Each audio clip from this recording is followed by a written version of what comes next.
judgment-free advice on how to raise value-driven children in a way that's right for your family using the most current scientific research out there. I'm your host, Dr. Deanna Marie Mason. I'm a certified pediatric nurse practitioner, published author, and expert in child development. I'm also the mom of two fabulous teens, so I know firsthand how much misinformation is out there, and that's why I'm here. So grab a cup of coffee or tea and settle in. This is a safe space where you can ask questions and get real, honest answers about how to raise kids in a way that works for you. George Floyd and Breonna Taylor, just to name a few, has touched just about every aspect of daily life. And our children are aware that something is going on, and as parents, we need to be guiding them to understand the situation as well as be a positive force for creating the world we want to live in, where senseless deaths no longer occur. The American Academy of Pediatrics, also known as the AAP, you might have heard of that acronym instead, has recommended that parents proactively engage with children about racism. They note that even vicarious racism that's seen through social media, conversations, or images that are seen on TV can be harmful to children's health. And last year in 2019, they actually published a policy statement titled Racism and Its Impact on Children and Adolescent Health.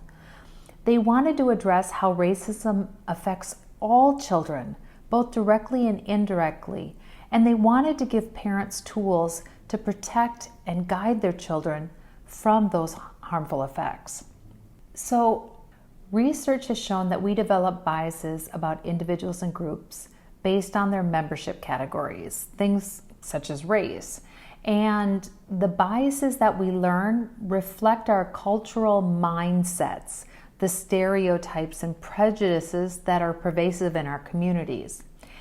And because social biases have negative consequences for individuals and societies, it's so important to identify their roots so they can be corrected. This is not as easy as it sounds because it's almost hardwired into us to notice who is like us and who's different. We know that infants show visual preferences for individuals who match the same race as their primary caregivers and the individuals closest to them. And these early preferences shape our baby's visual perceptions of others, guiding them to notice differences between their own race individuals that are near them and notice fewer differences in people of other races. So I know this is kind of a crude generalization, but we see the outcome of this when someone says, "Oh, all Asians look the same," or "I can't tell the difference between black men." While of course there is as much variation in every ethnicity as any other, we are programmed from infancy to see the details in people that look like us and not pay attention to the details of people who look different than us.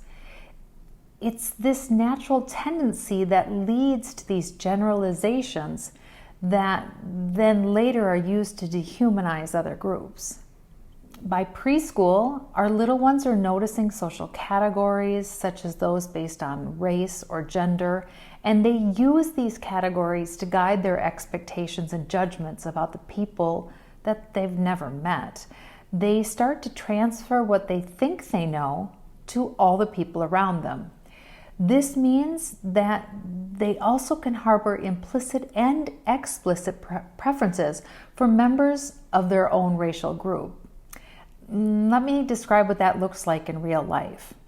Once at a multicultural event I attended, I watched an interaction between two small Indian girls who were very dark-skinned, meeting Nigerians who are Africans for the first time.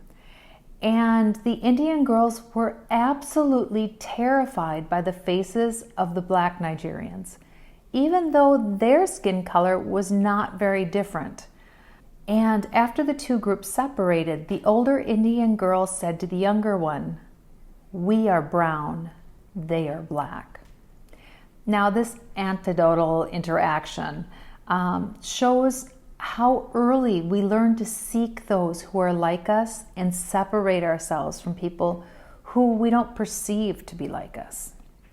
By age 5, our children may use racial reasons for refusing to interact with others who are different than themselves. They act uncomfortable around or may reject people who are visibly different from who they are. And school-age children by age 12 may have already developed firm prejudices, and those stereotypes will remain with them until a personal experience or someone attempts to correct their misperceptions. What this means is we learn prejudice early in life, and if unchecked or uncountered, it becomes a natural state for us that we aren't even aware of, but it influences how we see others around us. This is why most people don't consider themselves as having racist ideas or perceptions about others, yet their words and actions, you can see these unspoken prejudices emerge. It isn't intentional, just a normal part of development that if it's never challenged early, it'll take root into something that feels completely natural, but isn't. As our children grow and these biases become more ingrained when they see us expressing social bias, whether it's intentional or not. And often the source of this bias is language. When we put people into categories without any other defining or differentiating characteristics, like that child is black or Dana is a woman, that generic language facilitates our children's creation and perpetuation of social categories. A unique study by Kaliskin, Bryson, and Narayana in 2017 showed that racial and gender bias is expressed so pervasively in natural speaking interactions that even machine learning algorithms picked up on those biases from language input alone. So AI, or artificial intelligence, learned about these biases from capturing our words and analyzing how we naturally speak. And as a result, AI also begins to adopt these biases. So we can't pretend that it isn't happening. AI is the mirror in which we can see this reflection clearly. Then, if we add on nonverbal biases that are shared with one's tone of voice, gesture, and facial expressions, it's very hard for our children not to pick up on what is happening in the community and adopting those ideas as well. In the end, our kiddos pick up perniciously these patterns of bias that are present in their social worlds, including our families, communities, schools, social media, visual media content, the news, everything. So what this means is that social bias and racism is transmitted naturally without us even trying. It's the elephant in the room that we pretend is invisible. We're all doing it, even if we aren't aware of it. I know this can sound harsh and judgmental, but it's what the research is showing. I believe that most people are good, honorable, kind, and have no ill will towards others. Yet we have systemic racism in our society, and that can only happen if the majority of people are participating in it. So how can good people be participating in racist language structures and systems? And the research says that this happens without us being aware of it. We develop it through our interactions with our families, communities, and societies. We don't know what we don't know. It's only when it's pointed out and we are open to hearing the message that we can see what was previously unseen. The data that's coming out of research and investigation is clear. Racism, both subtle and overt, is present in our society, and we may be participating in it without understanding how or why. It's only by being open to this reality that we can honestly start to address the issue. This is what motivated the American Academy of Pediatrics to take such a strong position on the topic for all families. They know that racism is addressed by breaking the cycle during childhood. Early intervention is key. Therefore, we as parents must work intentionally to minimize what our children will learn from society. As parents, we are the earliest and most powerful source of racial attitudes, both positive and negative, that our children have. Since we learned our biases from our families and communities, the first place we have to start is to do some self-reflection about our own biases so that we can model an example that is consistent with the message of racial and ethnic tolerance. We can do this talking about race. It's okay for us to talk about race and correct our own racial biased thoughts, feelings, and actions. We can show our children that we're open to learning how to be better, and that gives them permission to change their perceptions too. Our everyday comments and actions will communicate more than anything else we do. Now, we can't unlearn everything that we've picked up over our lifetimes in a day or a week. It takes time to become aware and to make changes. The goal is to focus on progress, not perfection. We're going to make mistakes. And when we do, we have to acknowledge them and model a better response or action for our children, because our little ones are watching us all the time. They are absorbing everything we say and do. Another thing we can do is to try to widen our social networks. We can be open to making friends and acquaintances from other ethnic groups. It may sound difficult, but trying to find a common interest can make it easier to connect with others who may seem really different from us. An example could be joining a multicultural book club where every member chooses a text from a writer from their background. By doing this, we're encouraging our children to have diverse circles of friends as well, and over time, it can lead to engaging in multicultural activities and experiences, which are really enriching. Another great way to help our children be more open is to bring them with us when we travel and let them experience new communities with us. Traveling helps both us and our kiddos understand that the world is diverse and full of lots of different people and experiences. Being in a different community of people, seeing how they live, noticing that everyone is searching for love, understanding, safety, and hope can help build connections between our lived experience and seeing the same themes in other groups of people. In my own experience as a parent, taking our kids with us when we traveled provided us all with a chance to notice our inherent biases and come to terms that many of them were unfounded. Regardless of the language being spoken, the prevalent religion of the people, the types of foods eaten, the organizations of cities and towns, travel teaches us that people are people. We aren't so different at the core of who we are, and the outside differences of dress or food is what makes the world so vibrantly beautiful. Variety truly is the spice of life. Along with reflecting on our own biases, we need to be intentional about talking with our children at each age and stage. Since we're still working on becoming aware of our own racial biases and prejudices, we cannot leave modeling as the only way to address this issue with our kiddos. We need to have intentional conversations to be sure that our children are getting a clear message about our expectations.